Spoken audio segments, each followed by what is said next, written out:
नमस्कार दोस्तों, मेरा नाम है एच.एल. सैनी और technical by H L. Saini YouTube channel पर आप सभी दोस्तों का हार्दिक स्वागत है। दोस्तों, हमने एक स्पेशल सीरीज चला रखी है जो कि टेक्निकल हेल्पर के लिए अति उपयोगी सिद्ध होगी। और इस सीरीज़ के अंतर्गत हम प्रतिदिन आपको डेली शाम के टाइम पर कभी 7 बजे के आसपास, कभी 8 बजे के आसपास आपको डेली क्लास देखने को मिलती है। लेकिन अब हम कोशिश ये कर रहे हैं कि डेली आपको ये क्लास शाम को 7 बजे मिले, ठीक है ना। तो ऐसा नहीं कि आपको चिंता करने की ज़रूरत नहीं है, 7 की जगह कभी 7:30 हो जाते, लेकिन मिलेगी आपको प्रतिदिन ये क्लास, ठीक है ना। कोशिश ये रहेगी आपको ये 7 बजे मिल जाए, ठीक है ना। हाँ, बाकी जो दोस्त चैनल पे आज पहली बार हैं वो चैनल को सब्सक्राइब करें और यदि इस वीडियो को लाइक करें और अपने दोस्तों में एक बार शेयर करें। जिन दोस्तों ने इससे पहले के वीडियो नहीं देखे हैं तो पहले के वीडियो देखें, क्योंकि ये सीरीज स्टार्टिंग से स्टार्ट किया मैंने सेफ्टी एंड हेल्थ से लेकर के, ठीक है। चलो स्टार्ट करते हैं बिना देरी किए हुए आज का पहला क्वेश्चन। और आज का पहला क्वेश्चन ये है कि निम्न में से क्या बिजली का चालन कर सकता है। तो दोस्तों, जो बिजली का चालन है वो कहाँ से हो सकता है, ये सारी बातें पूछी जा रही है। ऑप्शन ए कह रहा है पानी, बी ट्रिलिम्ब, सी मानव शरीर, डी कॉपर और ई इन सभी में। तो दोस्तों, मानव शरीर का भी एक निश्चित मात्रा का प्रतिरोध होता है, मतलब इससे धारा प्रवाहित हो सकती है। एक ट्री लिम्ब, ट्री मतलब पेड़ और लिम्ब का मतलब टहनी। तो तुम जानते हो कि उसमें कुछ पानी की मात्रा होती है, तो हरी पेड़ की जो टहनी होती है उससे धारा प्रवाहित हो जाती है। तुम देखा होगा कभी बारिश के दिनों में तेज़ हवा चलती है तो जब वायर से जब हमारा पेड़ की लिम्ब टहनी टकराती है तो शॉर्ट सर्किट वाली स्थिति आती है और वहाँ से जीएसएस से सप्लाई कट जाती है। यहाँ पानी का मतलब आसूत जल से नहीं है, लवणीय जल से है, जो कि विद्युत का चालक होता है। अगर क्वेश्चन होता आसूत जल तो आसूत जल विद्युत का कुचालक होता है, लेकिन सामान्य पानी हमारा सलाइन नेचर का होता है, लवणीय होता है, तो वो विद्युत का चालक होता है। ट्री लिम्ब पेड़ की जो टहनी है ये भी विद्युत की चालक होती है, हाँ जी। लेकिन अगर सूखी लकड़ी होती तो ये कुचालक होता। तो दोनों चीज़ों को ढंग से देखना। मानव के शरीर का भी एक निश्चित प्रतिरोध होता है। शुष्क स्थिति में 100 किलो ओम कोटि का और गीली स्थिति में लगभग 1000 ओम कोटि का होता है। कॉपर एक धातु है जो कि विद्युत की चालक होती है। तो इस क्वेश्चन का आंसर हो जाएगा ये सभी, कि लवणीय जो पानी होता है विद्युत का चालक होता है। ट्रिल में मतलब पेड़ की टहनी हरी विद्युत की चालक होती है। मानव शरीर का मतलब मानव का शरीर का प्रतिरोध एक निश्चित मात्रा का होता है, तो ये भी चालक होता है, तभी तो हमें विद्युत का झटका लगता है, ठीक है। चलो, तो इस क्वेश्चन का आंसर क्या हो जाएगा, ई फॉर एलिफेंट, ठीक है। आगे बढ़ते हैं दोस्तों, हम लगभग हर ऑप्शन की तरफ देखने की कोशिश करते हैं, तो आप थोड़ा फोकस किया करो चीज़ों पर, ठीक है ना। चलो, हाँ जी, हाथ से हाथ में प्रवाहित होने वाली करंट को क्या कहेंगे। तो हाथ से हाथ एक दूसरे से स्पर्श करेंगे तो ये करंट कहलानी चाहिए स्पर्श करंट। तो स्पर्श करंट तभी प्रवाहित होगी जब स्पर्श विभव होगा। तो ये स्पर्श करंट है वो किसके कारण प्रवाहित हो रही है, स्पर्श विभव के कारण। वैसे तो ऑप्शन में स्पर्श करंट दिया होना चाहिए, लेकिन दे रखा ऑप्शन स्पर्श विभव, इसलिए मजबूरन हमें इसका आंसर स्पर्श विभव करना पड़ रहा है। नहीं तो स्पर्श करंट भी अगर होता तो वो ज़्यादा करेक्ट होता, ठीक है ना। चलो, इस क्वेश्चन का आंसर हो गया बी। हाँ जी, क्वेश्चन नंबर 13। इस टाइप के तुमने 5-7 क्वेश्चन पहले भी देखे होंगे जिनमें व्यक्ति को अक्सर डाउट होता है। क्वेश्चन कह रहा है उसको एक बार गौर से सुनना है, क्योंकि बच्चे हड़बड़ाहट में उत्तर करते हैं और गलत हो जाता है। निम्न विद्युत धाराओं में से किसे मानव शरीर के लिए खतरनाक माना जाएगा। तो मुझे बताओ दोस्तों, धारा का मान जितना ज़्यादा होगा वो उतनी ज़्यादा खतरनाक होगी। तो इस प्रकार के क्वेश्चनों में जब पूछे कि कौन सी धारा मनुष्य के लिए ज़्यादा खतरनाक होगी या खतरनाक होती है, तो धारा का मान जितना ज़्यादा होगा वह उतनी ज़्यादा खतरनाक होगी। तो देखो, 1 मिली है, 25 मिली है, 10 मिली है, 30 मिली है, 50 मिली है। तो दिए गए ऑप्शन में सबसे ज़्यादा कितना दिख रहा है, 50 मिली, इसलिए आंसर क्या हो जाएगा, 50 मिली। लेकिन यदि ऑप्शन में 50 मिली के स्थान पर किसी ऑप्शन में 100 मिली होता तो उत्तर कितना आ जाता, 100 मिली, ठीक है ना। तो ऐसे क्वेश्चनों में जो अधिकतम वैल्यू होती है वो आंसर होती है, इसलिए आंसर क्या आ जाएगा, सी 50 मिली एम्पियर, ठीक है। चलो आगे बढ़ते हैं और आगे बढ़ के देखते हैं। बड़ा प्यारा सा क्वेश्चन आया है एक, कि जो संवाहक होते हैं उसमें प्रवाहित होने वाली धारा किसके समानुपाती होती है। तो संवाहक शब्द का मतलब होता है अंग्रेजी में बेटा कंडक्टर। चालक कह दो या इसे संवाहक कह दो या कंडक्टर कह दीजिए अंग्रेजी की भाषा में, तो ये हो गया मेरा कंडक्टर। या संवाहक, ये क्या होते हैं? विद्युत के चालक होते हैं। अब ये बोल रहा है कि इनमें जो धारा प्रवाहित होती है वो किसके समानुपाती होती है? तो जो कंडक्टर में जो धारा होती है वो I/N/E/A, ये किसके समानुपाती होती है? Drift velocity. तो ड्रिफ्ट वेलोसिटी VD बराबर होता है I/N/E/A। तो इसका मतलब जो I है, जो धारा है, और जो अपवहन वेग है, अपवहन वेग का मतलब होता है अंग्रेजी में ड्रिफ्ट वेलोसिटी, ये एक दूसरे के क्या होंगे? समानुपाती, क्योंकि धारा भी ऊपर है और VD बराबर में है। तो NEA को अगर मैं नियत मान लूँ तो VD किसके समानुपाती? I के समानुपाती। कहने का सीधा सा मतलब ये हुआ कि चालक तार में जो धारा प्रवाहित होती है वो ड्रिफ्ट वेलोसिटी मतलब अपवहन वेग के समानुपाती होती है। तो ये अपवहन वेग का सूत्र भी होता है कौन सा? कि VD बराबर क्या होता है मेरे प्यारे दोस्तों? I/N/E/A।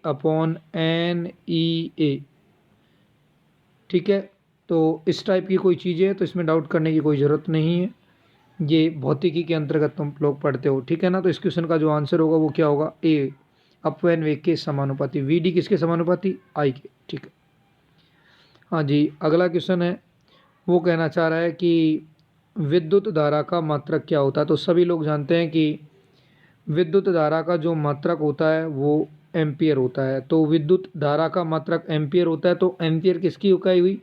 करंट की। करंट बोल दो या हिंदी में बोले तो धारा। तो धारा का मात्रक क्या होता है? एम्पियर होता है। ठीक है ना? चलिएगा आगे बढ़ते हैं अगले वाले क्वेश्चन की ओर।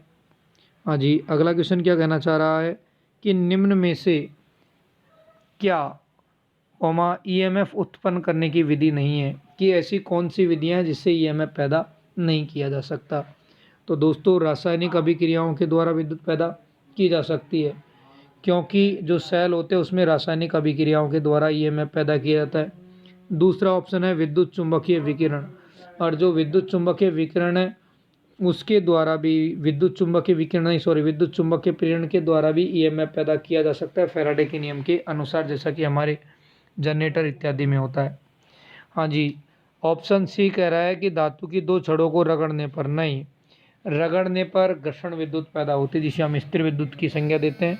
हाँ जी, और मैं बात करना चाहूँ आप लोगों के सामने कि दो असमान धातु के जंक्शन को गर्म करेंगे तो क्या विद्युत EMF पैदा होगा क्या? हाँ दोस्तों, अभी लोग आपको नहीं समझ में आएगा लेकिन मैं बता देता हूँ कि दो अलग अलग धातु के जो जंक्शन है, एक गर्म और दूसरा ठंडा रहे, दो असमान धातु के जंक्शनों को गर्म करने पर एक गर्म और दूसरा ठंडा होता है, तो इस प्रकार जो युक्ति बनती है उसे कहते हैं थर्मोकपल, ताप युग्मी। और ताप युग्मी में ताप के अंतर के कारण जो EMF पैदा होता है उसे हम थर्मल EMF की संज्ञा देते हैं। ठीक है ना?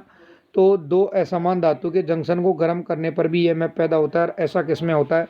थर्मोकपल में। ठीक है, तो दिए गए ऑप्शंस में यदि आप लोग गौर करोगे तो जो EMF पैदा करने की है वो विधि कौन सी नहीं है?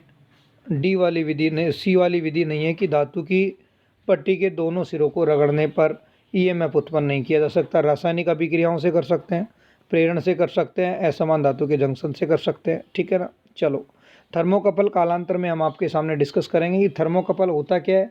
कि दो असमान धातु के दो अलग अलग जंक्शन बना दिए जाएं, एक को गर्म और एक को ठंडा रखा जाए, तो इसमें से इलेक्ट्रॉन्स का प्रवाह होता है, तो वो उस EMF के कारण होता है जिसे हम थर्मल EMF कहते हैं। ठीक है, चलिएगा आगे बढ़ते हैं। हाँ जी, तो अगला क्वेश्चन है वो ये कहना चाह रहा है खाली स्थान के लिए EMF स्रोत की आवश्यकता होती है। तो दोस्तों, किसी विद्युत परिपथ में इलेक्ट्रॉन को प्रवाहित करने के लिए, इलेक्ट्रॉन को गति प्रदान करने के लिए एक दिशा में EMF स्रोत की आवश्यकता होती है, जैसे बैटरी। तो जब बैटरी किसी चालक तार पर आरोपित करते हैं तो चालक तार के इलेक्ट्रॉन एक निश्चित दिशा में प्रवाहित होने लगते हैं। तो इलेक्ट्रॉन का प्रवाह एक निश्चित दिशा में करने के लिए हमें किसकी ज़रूरत पड़ती है? EMF स्रोत की आवश्यकता होती है। चलो आगे बढ़ते हैं, अगली वाली कंडीशन को एक बार थोड़ा ढंग से पढ़ने का है। हाँ जी, क्वेश्चन क्या कहना चाह रहा है कि लघु परिपथ ऐसा परिपथ होता है, मतलब लघु परिपथ के बारे में पूछ रहा है। तो माना कि दोस्तों लघु परिपथ क्या होता है मैं समझा देता हूँ कि ये क्या हो गई, मेरी बैटरी हो गई, और यदि मैं बैटरी के सिरों को सीधे ही क्या कर दूँ, एक मोटे तार से सीधा जोड़ दिया जाए, तो ये परिपथ क्या कहलाएगा, लघु परिपथ।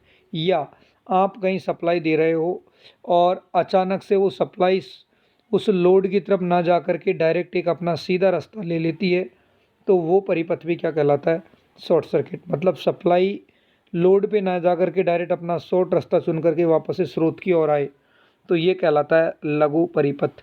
तो अगर परिपथ छोटा है, लघु परिपथ है, तो लघु परिपथ का हम प्रतिरोध आदर्श स्थिति में क्या मानते हैं, 0।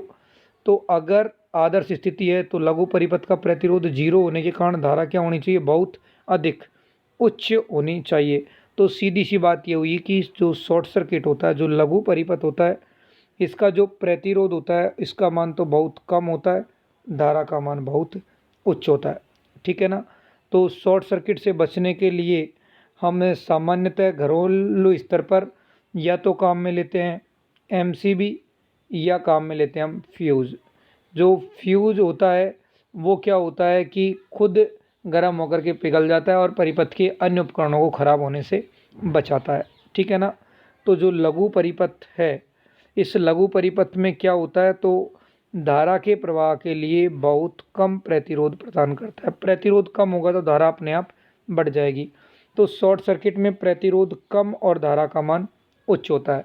लेकिन अगर यही क्वेश्चन होता और पूछ लेता ओपन सर्किट में क्या होता है, तो दोस्तों जो खुला परिपथ होता है, तो खुले परिपथ में कोई धारा नहीं जाती है, और धारा कब नहीं जाएगी, जब प्रतिरोध क्या हो, अनंत हो। तो खुले परिपथ का प्रतिरोध अनंत और धारा का मान 0, और जो उसके सिरों पर वोल्टेज आएगा वो सप्लाई वोल्टेज के बराबर। कई बुक वाले, कई किताब वाले ये पढ़ा देते हैं कि ओपन सर्किट की स्थिति में वोल्टेज का मान अनंत। अरे अनंत मान का तो कोई वोल्टेज स्रोत ही नहीं होता मेरे भाई। तो ये बात ध्यान रखना कि खुले परिपथ में प्रतिरोध अनंत होता है और धारा 0।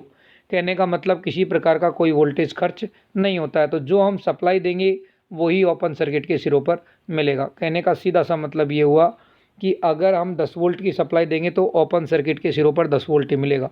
अगर 100 वोल्ट की सप्लाई देंगे तो 100 वोल्ट ही मिलेगा, क्योंकि खुले परिपथ का प्रतिरोध अनंत होता है, क्योंकि वहाँ पर कोई धारा प्रवाहित नहीं होती है। और धारा 0 तभी हो सकती है ना कि जब प्रतिरोध का मान क्या हो, अनंत हो, क्योंकि सप्लाई वोल्टेज तो शून्य संभव है ही नहीं।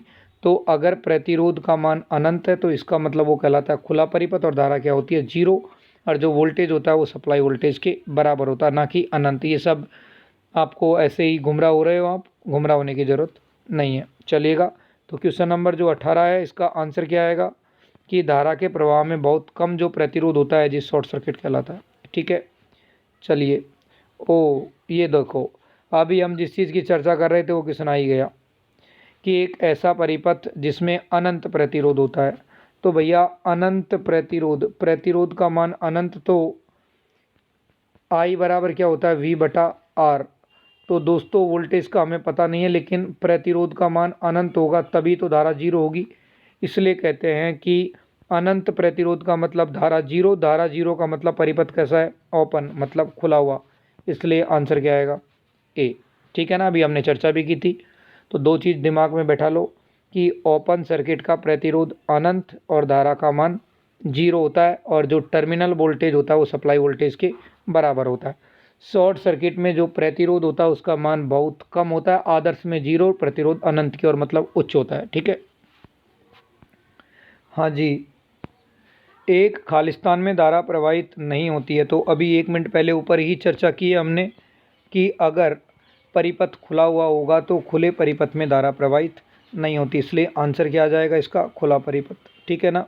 तो इस क्वेश्चन का आंसर क्या आएगा, खुला परिपथ, ठीक है ना। हाँ जी, आगे बढ़ते हैं, अगले क्वेश्चन को देखिए। और अगला क्वेश्चन क्या कहना चाह रहा है, अगला क्वेश्चन ये कहना चाह रहा है कि भैया कि बैकअप फ्यूज़ का उद्देश्य खालिस्तान के विरुद्ध सुरक्षा प्रदान करने के लिए किया जाता है। तो दोस्तों जो फ्यूज़ होता है वो फ्यूज़ एक सुरक्षा युक्ति है जो कि ओवरलोड या शॉर्ट सर्किट की स्थिति में परिपथ को अलग कर देती है, और जो हमारे पास में विद्युत उपकरण लगे हुए उनको ख़राब होने से बचाती है। तो ये ऑप्शन आ जाएगा इसका शॉर्ट सर्किट की स्थिति में, ठीक है ना। तो ओवरलोड और शॉर्ट सर्किट, तो ऐसी स्थिति में अगर दोनों ऑप्शन आए तो शॉर्ट सर्किट, ठीक है। तो शॉर्ट सर्किट की स्थिति में परिपथ को सुरक्षा प्रदान करने का काम करता है फ्यूज़, ठीक है। चलो आगे बढ़ते हैं अगले वाले क्वेश्चन की ओर। अगला वाला क्वेश्चन क्या कह रहा है कि दो या दो से अधिक शाखाओं में विभाजित होने वाले परिपथ को खालिस्तान परिपथ कहा जाता है। ये कहना चाह रहा है कि एक से अधिक रास्ते हो, तो एक से अधिक रास्ते कौन से परिपथ में संभव हैं? तो दोस्तों समांतर परिपथ में या फिर मिश्रित परिपथ। तो मिश्रित परिपथ तो दे नहीं रखा, इसमें लिखा है श्रेणी। श्रेणी में तो एक ही रास्ता होता है। बंद परिपथ का मतलब तो क्लोज सर्किट होता है, ये कैसा भी हो सकता है। समांतर परिपथ भी अगर सप्लाई से जोड़ देंगे तो क्लोज होगा, श्रेणी वाला भी क्लोज होगा, ठीक है ना। ब्लॉक्ड का मतलब बंद, ये खुला हुआ। तो समांतर परिपथ में एक से अधिक रास्ते होते हैं, इसलिए दिए गए ऑप्शंस के अनुसार आंसर क्या हो जाएगा दोस्तों? बी, कि जो समांतर परिपथ है उसमें एक से अधिक शाखाएं होती हैं। चलिएगा आगे बढ़ते हैं अगले क्वेश्चन की ओर।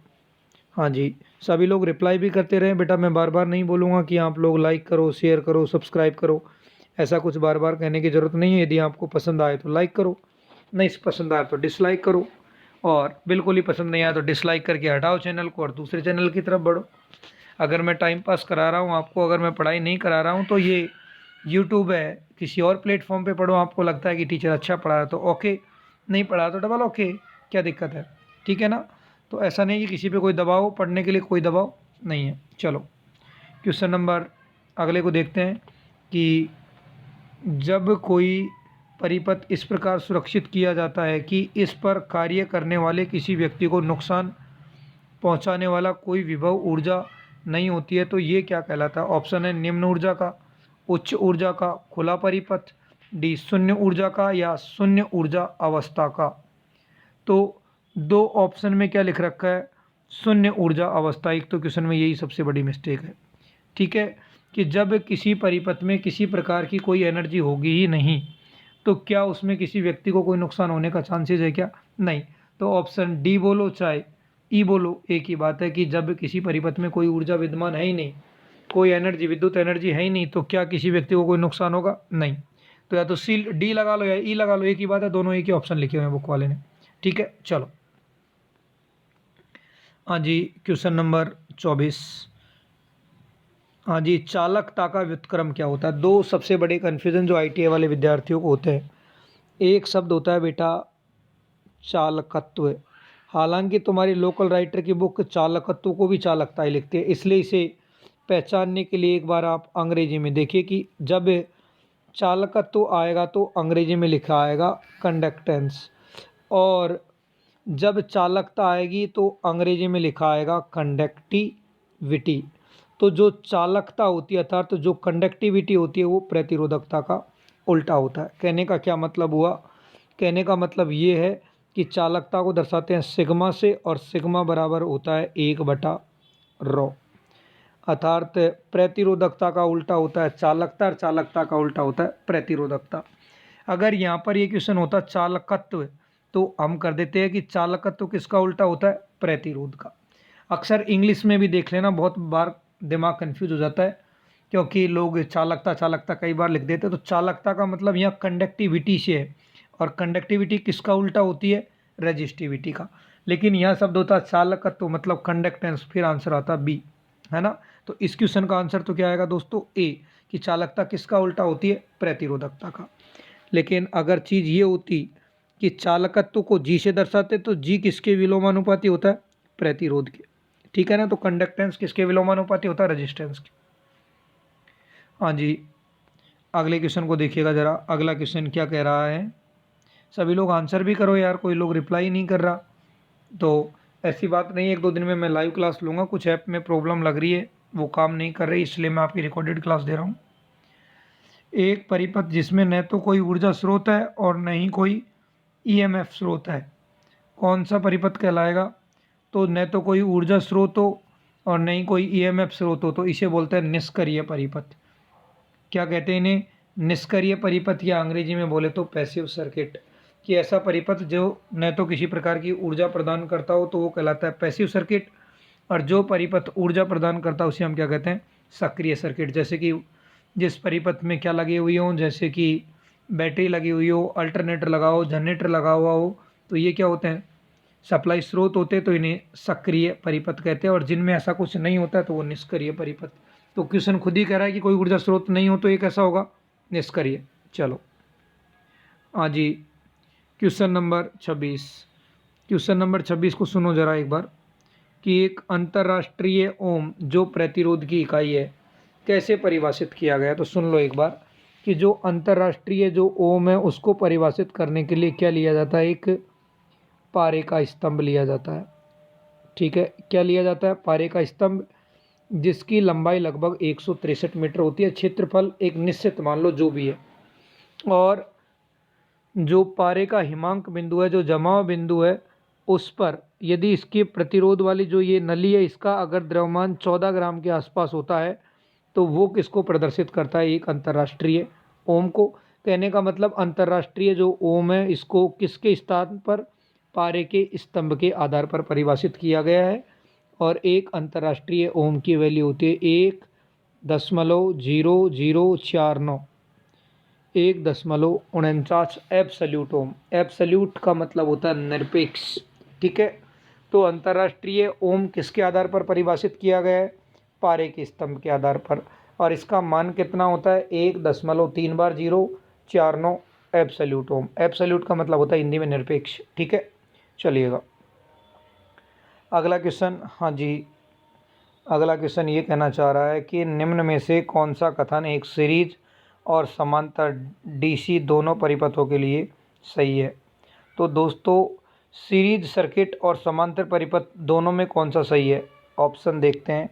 एलिमेंट में अलग अलग करंट होती है, गलत बात है, क्योंकि सीरीज में तो धारा समान होती है और समांतर में धाराएं अलग अलग आती है। ठीक है, सीरीज में तो एक ही धारा प्रवाहित होती है, तो पहला कथन तो गलत है। करंट संयोजन होता है, नहीं, श्रेणी में तो धारा एक ही होती है, तो जुड़ने का कोई चक्कर नहीं है, समांतर में धाराएं जुड़ती हैं, तो ये समांतर के लिए सत्य है, ऊपर वाला श्रेणी के लिए सत्य था।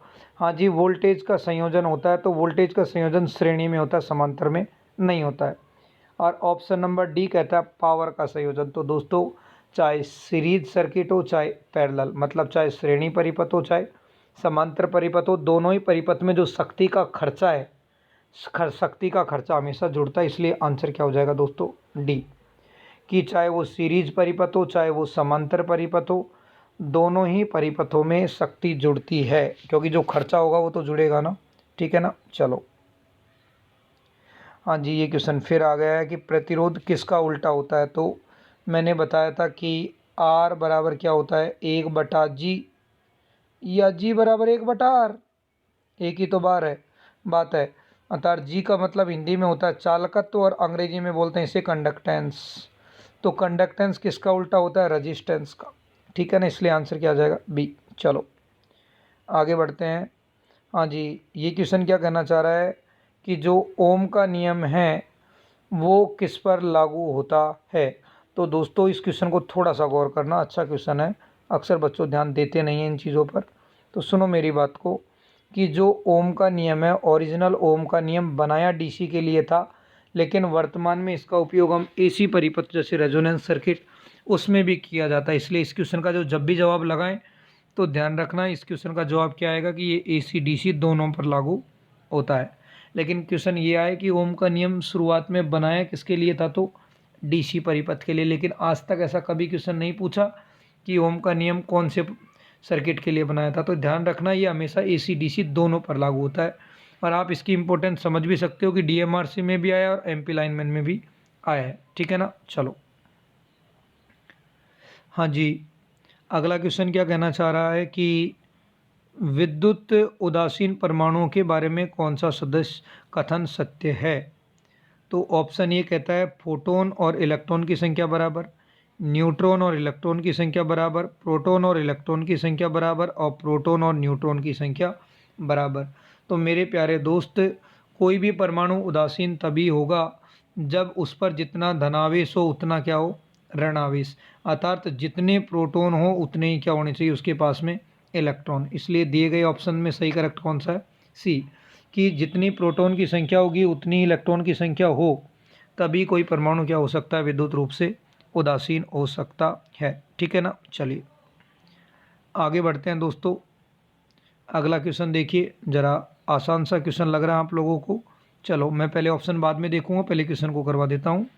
हाँ जी, क्वेश्चन ये कहना चाह रहा है कि एक इलेक्ट्रॉन पर आवेश का मान तो कितना है, ये न साहब नहीं देता तब भी हमको इसके बारे में जानकारी है।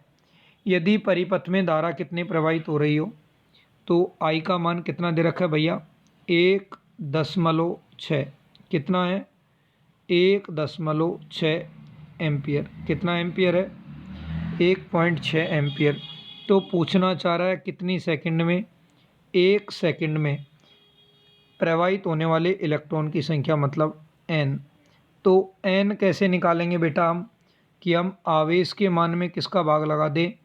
तो अगर हम आवेश का जो टोटल मान आ रहा है और उसमें एक इलेक्ट्रॉन के आवेश का भाग लगा दिया तो वैल्यू आ जाएगी। तो Q बराबर क्या होता है, I गुणा T बटे E। सही है कि नहीं है। अब सुनो मेरी बात, इस बात को मैं हटा के एक बार आपको समझा देता हूँ यहाँ पर थोड़ा सा डिटेल में। सही है कि नहीं है, हाँ जी। तो देखो एक बार, इससे आपको ये थोड़ी जानकारी लग गई होगी कि यदि मुझे इलेक्ट्रॉन की संख्या चाहिए, इलेक्ट्रॉन की संख्या चाहिए मतलब यदि आपको किसके बारे में चाहिए, n के बारे में चाहिए, तो Q में किसका भाग लगाना पड़ेगा, इलेक्ट्रॉन के आवेश का। और Q बराबर होता है I इंटू टी बटे ई। I का मान 1.6 और समय का मान 1 सेकेंड, और E का मान 1.6 गुणा 10 की घात -19। 1.6 से 1.6 कटेगा, माइनस का 19 ऊपर जाएगा तो किसका हो जाएगा, प्लस का 19। इसलिए इस क्वेश्चन का आंसर क्या आ जाएगा, 10 की घात 19 इलेक्ट्रॉन। ठीक है ना। तो देख लो दिए गए ऑप्शन में ऑप्शन नंबर कौन सा देखने को मिल रहा है, सी। तो 10 की घात 19 इलेक्ट्रॉन। ध्यान रखना बी आंसर नहीं होगा, बी में लिखा 10 की घात 19 बटे 2.56 जो कि गलत है। तो क्वेश्चन नंबर 3 का आंसर क्या आएगा, 10 की घात 19। चलो आगे बढ़ते हैं, थोड़ा सा इस क्वेश्चन को और देख लेते हैं एक बार। हाँ जी, तो जो ये क्वेश्चन है इस क्वेश्चन को थोड़ा सा गौर करना। क्वेश्चन बड़ा आसान सा है लेकिन ध्यान नहीं देते हैं अपन। कहना ये चाह रहा है कि दिए गए परिपथ में 10 ओम के प्रतिरोध में 1 सेकंड में जो ऊष्मा है वो कितनी है, 10 जूल है। कितनी सेकंड में है ये ऊष्मा, 1 सेकंड में। और ऊष्मा का सूत्र क्या होता है भैया, I स्क्वायर आर टी। तो I स्क्वायर आर टी का मान कितना दे रखा है, 10 जूल। ठीक है ना, हाँ जी। तो कितने ओम के में, 10 ओम के में। तो I स्क्वायर और आर की जगह कितना 10, और समय का मान भी कितना है 1 सेकंड। तो 1 सेकंड में ऊष्मा कितनी है, 10 जूल। तो 10 से 10 कटेगा तो I का मान आएगा कितना, तो I का मान आएगा कितना दोस्तों, 1 एम्पियर। I का मान पता लगा कि नहीं लगा, कि ऊष्मा दे रखे 10 जूल और ऊष्मा का सूत्र होता है I स्क्वायर आर टी का मान कितना है 10। I का मान हमें पता नहीं है लेकिन R का मान पता है कि 10 ओम के प्रतिरोध कितना समय, 1 सेकंड। तो I का मान कुल मिला के यहाँ पर भी एक है, एक का रूट लेंगे तो एक ही आएगा। इसलिए I का मान तो कितना निकल गया 10 ओम के प्रतिरोध में, 1 एम्पियर। तो हमारे पास में इसमें तो जो धारा आई है वो कितनी आई है, 1 एम्पियर। आ गई कि नहीं आ गई। अब क्वेश्चन ये पूछना चाह रहा है कि 1 सेकंड में 3 ओम के प्रतिरोध में ऊष्मा का मान क्या होगा। तो मुझे ये बताओ, ऊपर वाला प्रतिरोध दोनों मिला के कितने हो रहे हैं, दोनों श्रेणी में है तो 2 और 3 5। नीचे कितना है 10। तो ऊपर वाला प्रतिरोध नीचे वाले की तुलना में आधा है, तो ऊपर वाले में जो जाने वाली धारा है वो धारा क्या हो जाएगी, दुगनी। क्योंकि प्रतिरोध आधा है कि नहीं है भाई, नीचे वाला 10 है और ऊपर वाला कितना है 5। तो प्रतिरोध आधा होगी तो धारा दोगुनी। तो 10 ओम में अगर 1 एम्पियर जा रही है तो दोनों में कितनी जाएगी, ये 2 एम्पियर। क्वेश्चन पूछना चाह रहा है 3 ओम के प्रतिरोध में ऊष्मा। तो ऊष्मा का वही सूत्र लिखूंगा वापस से, I स्क्वायर आर टी। हाँ जी, I का मान कितना है 2, और क्या कह रहा है 2 का वर्क करना है। R कितने ओम में, 3 ओम में, और समय कितना 1 सेकंड। तो मुझे बताओ 2 का वर्ग कितना, 4, और 4 तिया 12। तो इस क्वेश्चन का जो आंसर आएगा कितना आएगा दोस्तों, 12 जूल। कितना आएगा, 12 जूल। ठीक है ना। जिसको समझ में नहीं आया रिपीट करके देखें या फिर मुझे कमेंट करें।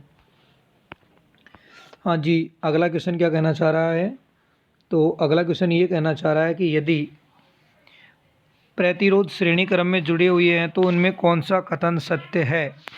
पहला ऑप्शन कह रहा है ताप गुणांक का मान समान होगा, प्रत्येक प्रतिरोध का मान समान होगा, प्रत्येक प्रतिरोध में प्रवाहित होने वाली धारा समान होगी, प्रतिरोध के टर्मिनल के बीच में वोल्टेज का मान समान होगा। तो दोस्तों श्रेणी क्रम में किसका मान समान होता है, धारा का मान समान होता है, इसलिए आंसर क्या हो जाएगा, सी। ठीक है, अगर समांतर क्रम बोलता तो समांतर क्रम में वोल्टेज का मान समान होता है।